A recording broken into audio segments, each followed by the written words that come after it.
Did you know that faith comes by hearing, and hearing by the Word of Yah?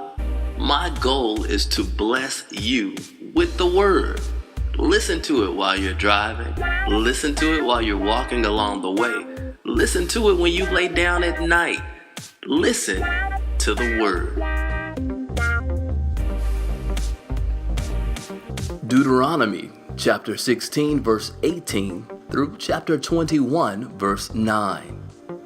You are to appoint judges and officers for all your gates in the cities Yahweh your power is giving you, tribe by tribe, and they are to judge the people with righteous judgment. You are not to distort justice or show favoritism, and you are not to accept a bribe.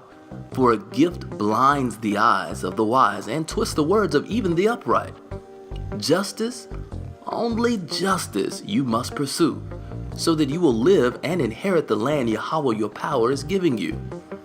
You are not to plant any sort of tree as a sacred pole beside the altar of Yahweh your power that you will make for yourselves. Likewise, do not set up a standing stone. Yahweh your power hates such things. You are not to sacrifice to Yahweh your power a cow or a sheep that has a defect or anything wrong with it. That would be an abomination to Yahweh your power.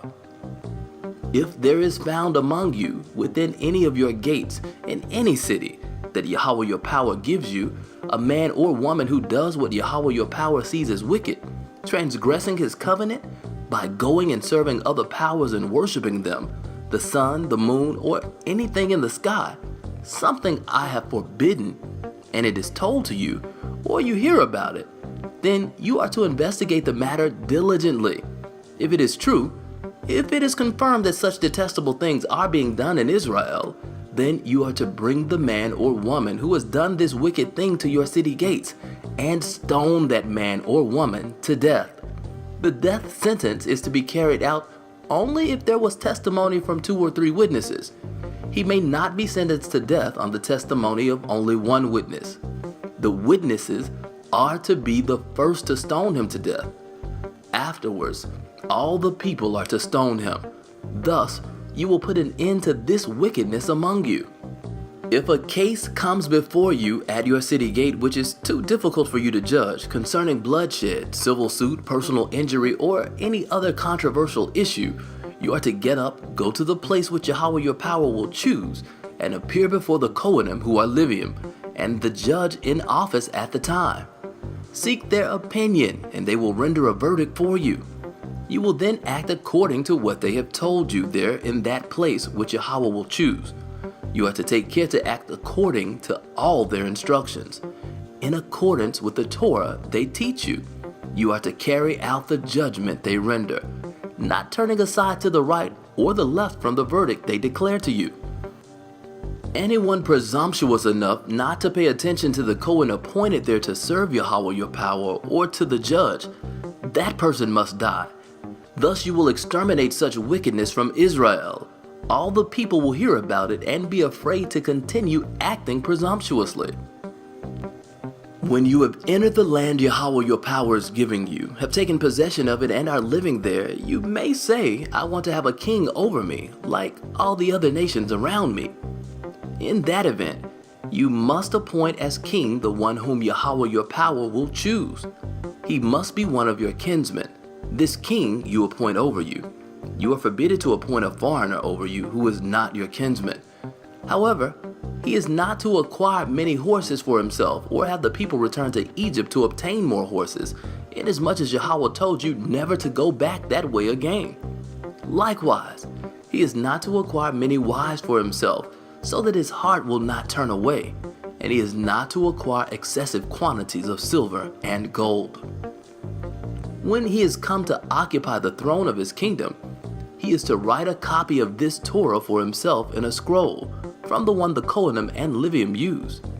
It is to remain with him, and he is to read in it every day, as long as he lives, so that he will learn to fear Yahweh his power, and keep all the words of this Torah, and these laws, and obey them, so that he will not think he is better than his kinsmen, and so that he will not turn aside either to the right or to the left from the mitzvah. In this way, He will prolong his own reign and that of his children in Israel. The Cohen who are Levium, and indeed the whole tribe of Levi, is not to have a share or an inheritance with Israel. Instead, their support will come from the food offered by fire to Yahweh, and from whatever else becomes his. They will have no inheritance with their brothers, because Yahweh is their inheritance, as he has said to them. The Kohanim will have the right to receive from the people, from those offering a sacrifice, whether ox or sheep, the shoulder, the jowls, and the stomach. You will also give him the first fruits of your grain, new wine, and olive oil, and the first of the fleece of your sheep. For Yahweh your power has chosen him from all your tribes to stand and serve in the name of Yahweh, him and his sons forever.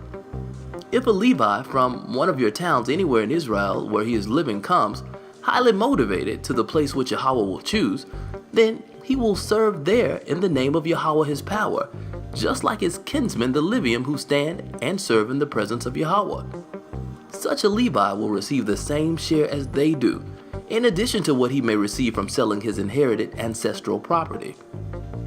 When you enter the land Yahweh your power is giving you, you are not to learn how to follow the abominable practices of those nations. There must not be found among you anyone who makes his son or daughter pass through fire, a diviner, a soothsayer, an enchanter, a sorcerer, a spellcaster, a consulter of ghosts or spirits, or a necromancer. For whoever does these things is detestable to Yahweh, and because of these abominations, Yahweh your power is driving them out ahead of you. You must be wholehearted with Yahweh your power. For these nations which you are about to dispossess, listen to soothsayers and diviners.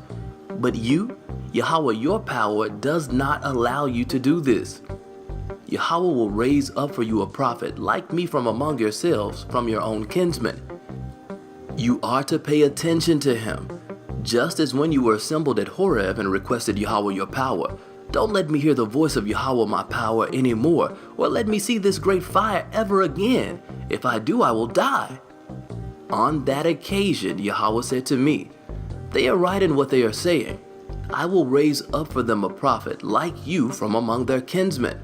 I will put my words in his mouth, and he will tell them everything I order him. Whoever doesn't listen to my words, which he will speak in my name, will have to account for himself to me. But if a prophet presumptuously speaks a word in my name, which I didn't order him to say, or if he speaks in the name of other powers, then that prophet must die. You may be wondering, how are we to know if a word has not been spoken by Yahweh? When a prophet speaks in the name of Yahweh, and the prediction does not come true, that is, the word is not fulfilled, then Yahweh did not speak that word. The prophet who said it spoke presumptuously. You have nothing to fear from him. When Yahweh your power cuts off the nations whose land Yahweh your power is giving you, and you take their place and settle in their cities and houses, you are to set aside 3 cities for yourselves in your land that Yahweh your power is giving you to possess. Divide the territory of your land, which Yahweh your power is having you inherit, into 3 parts, and prepare the roads so that any killer can flee to these cities. The killer who will live if he flees there is someone who has killed his fellow member of the community by mistake, who did not hate him in the past.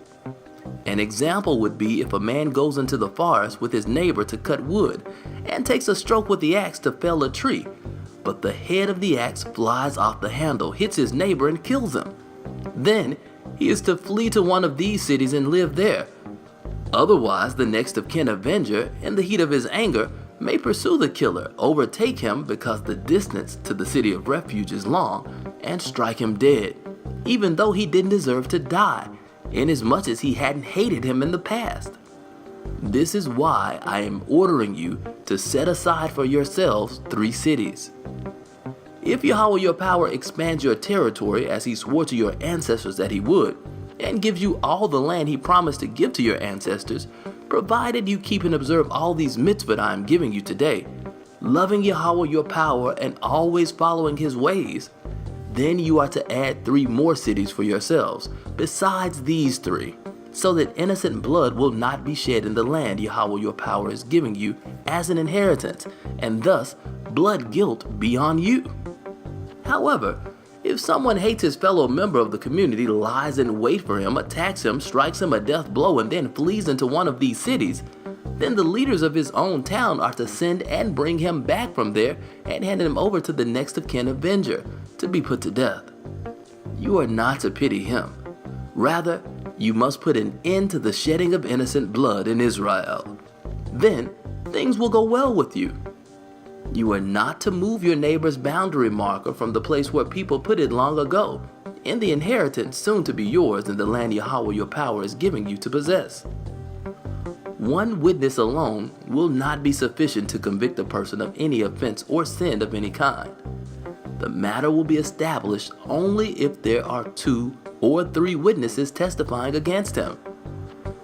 If a malicious witness comes forward and gives false testimony against someone, then both the men involved in the controversy are to stand before Yahweh, before the Kohanim and the judges in office at the time. The judges are to investigate carefully. If they find that the witness is lying and is giving false testimony against his brother, you are to do to him what he intended to do to his brother. In this way, you will put an end to such wickedness among you.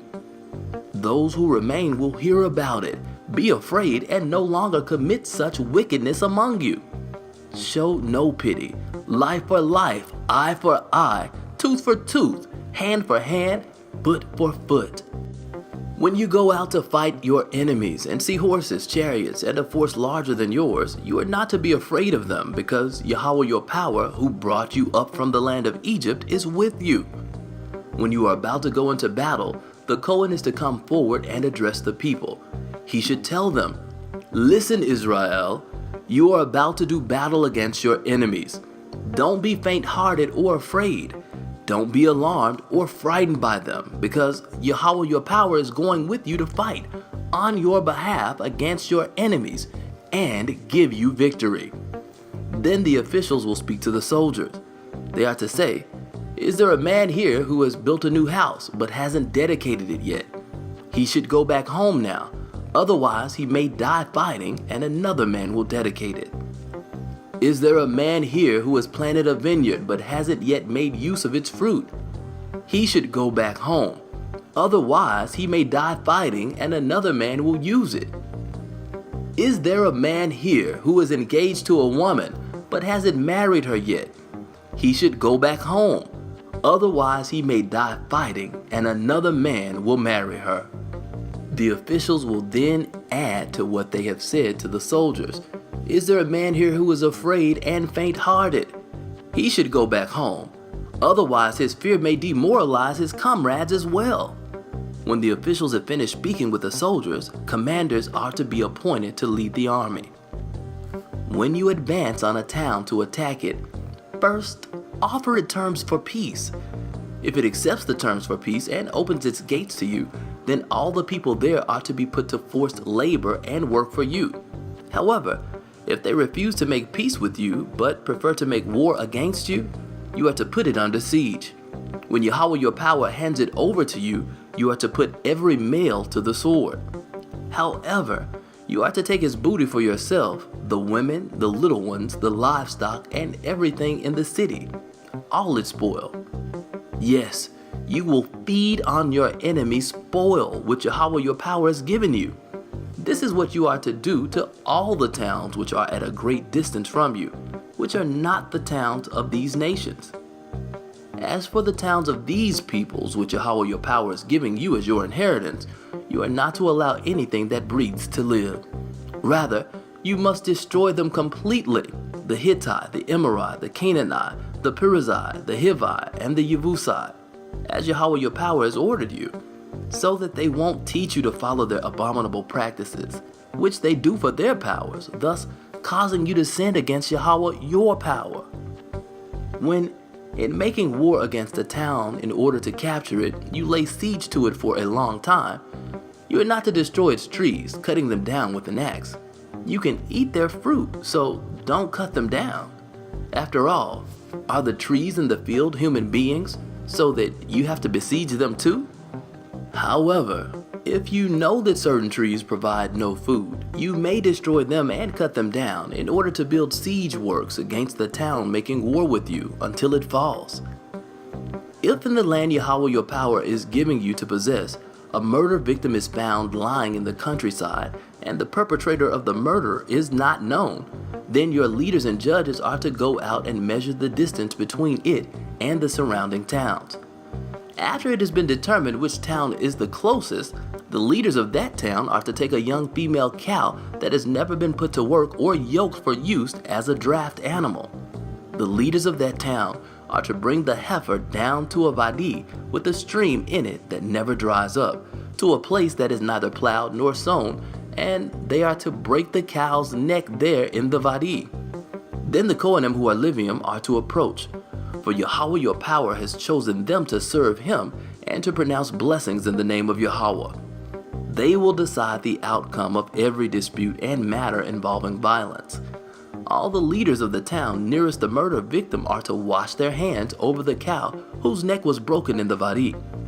Then they are to speak up and say, "This blood was not shed by our hands, nor have we seen who did it. Yahweh, forgive your people Israel, whom you redeem. Do not allow innocent blood to be shed among your people Israel." And they will be forgiven this bloodshed. Thus you will banish the shedding of innocent blood from among you by doing what Yahweh sees as right.